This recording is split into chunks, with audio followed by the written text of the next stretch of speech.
Ladies and gentlemen, we got another wrongful conviction. It's like they come like an avalanche, but it just goes to show you how effed up these folks' system is. And they want us to see and trust in their system. Got a lot of nerve. So, Rico Clark, who said he was wrongfully convicted of murder, is up for clemency.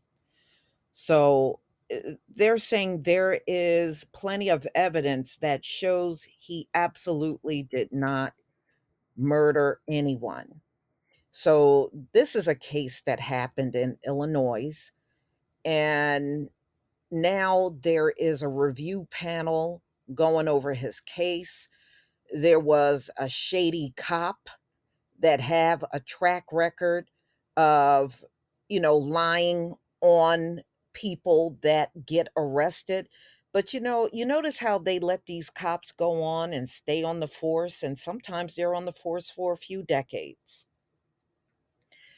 And I just want y'all to take notice how they don't even show this cop even in the video. They talk about him, but they don't show him at all. So there is a group that will decide whether or not it is recommended for him to get clemency from the current governor, J.B. Pritzker. So this is CBS 2. And, he has a lot of supporters that are saying he never shot and killed anyone. So this is a case that goes back to 2006. 19-year-old Damian Kendricks was shot and killed in an alley. Witnesses said they saw four men with hoodies running from the scene. But Clark was the only one convicted and sentenced to 55 years in prison.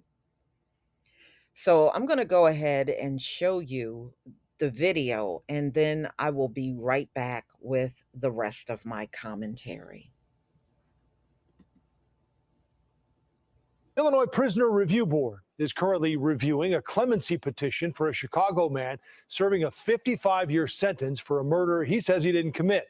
Rico Clark's supporters gathered outside his hearing this morning in the Loop. CBS 2 investigator Megan Hickey joins us live from the newsroom now with more on this case and why many feel he deserves clemency. Megan? Right, Joe, many potential issues have been raised with Rico Clark's case, beginning with the detective work, his legal representation, and a potential conflict of interest in the state's attorney's office. But today, prosecutors objected to an early release. Chicago is the wrongfully convicted capital of the United States. And so we need to stop being that. Rico Clark is currently 16 years into a 55-year prison sentence for the 2006 murder of a 19-year-old named Damian Kendricks in Grand Crossing. There was no physical evidence, and two of the three witnesses who named Clark as the shooter recanted at trial, testifying that Chicago police detectives forced them to make false statements. This is a chain of corruption within the justice system that we know all so well. Clark's supporters, including his aunt, "Bring my family home," point to a CPD detective on his case named Sergeant Brian Forberg, who, according to civil lawsuits and pending appeals, is accused of evidence tampering and witness coercion in other cases. Clark is one of at least 15 men currently in prison who've made similar allegations against the officer. Their supporters point to a potential conflict of interest, noting that Forberg was married to a former assistant state's attorney in the Conviction Integrity Unit. Also of note, Clark's defense attorney was later disbarred for misconduct. This brother who they're saying did the crime is not the one who did the crime. Today, the Illinois Prisoner Review Board heard from supporters, the victim's family, and the Cook County State's Attorney's Office, which objected to an early release, in part because prosecutors said his other judicial remedies have not been exhausted. The victim's family also pushed back on an early release. They want some semblance of justice, but we're saying Rico Clark is not the one who did it. You know what I mean? And we're saying all the evidence points to that. Now the panel will review the petition and make a confidential recommendation to Governor Pritzker, who ultimately will have the final say. And we reached out to CPD for comment on the allegations made against Sergeant Forberg, but so far have received no response. The Cook County State's Attorney's Office tells me they are continuing to review claims of wrongful conviction on a case-by-case basis. All right, so you saw the video, and this is a damn shame. And I get sick and tired of seeing these stories. They happen so frequently. It's not even funny. So he now has, his family, of course, along with other supporters that are saying he's innocent. Now, as you heard, there were two witnesses that first named him because they said they were under pressure by a police detective that forced them to give a statement. But they later recanted the statements. Okay. And one of those officers that was involved in pressuring them to give a name is Brian Forberg. And you notice they never showed him. You can tell he's a dirty police sergeant in Chicago. And they said he was one of the highest paid active officers in the Chicago Police Department. But you know what, y'all? I'm not surprised about that. The more shady and rotten and evil the cop is, the higher they can move up in the ranks. That's how it is in this society. This is why law enforcement will never be respected in this country. Okay? You're never going to get the respect that you think you should get. I don't think you should get any. When I see the amount of folks that are being locked up and no crime was committed, the system alone is criminal and it should not even be viewed as legitimate. The only thing this system needs to do is be dismantled. It needs to go. So, advocates for Clark, as you heard in the video, they're saying there is zero physical evidence that even link him to this case. There is no physical evidence of him being at that crime scene.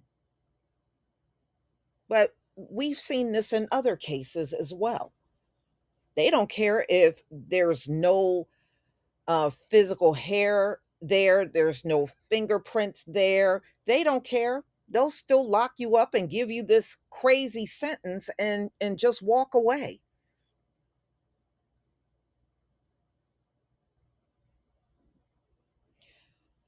So they said, in fact, there is evidence of the contrary. There were two witnesses who recanted.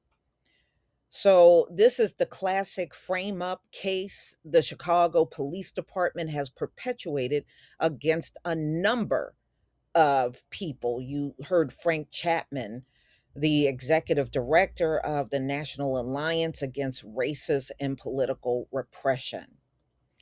And that is true. If anything, this Sergeant Forberg, he should be behind bars. And any detectives or anybody that took part in jailing this man and no crime was committed by him, they should go to jail. But they got the system so rigged up. Even if these cops, prosecutors, judges participate in putting innocent people in jail, nothing ever happens to them. They don't so much as get a fine. Nothing.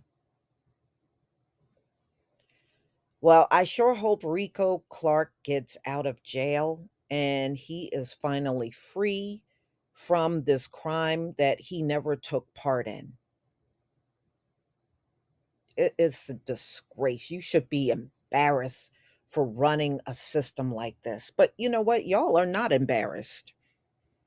As long as you are getting your preferential treatment, you don't care about anybody else.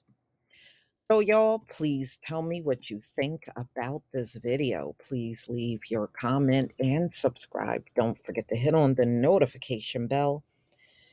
And I'll see you on the next video. And one more thing. He's already spent 15 years out of a 55-year prison sentence, and he should not have had to even do the 15 years.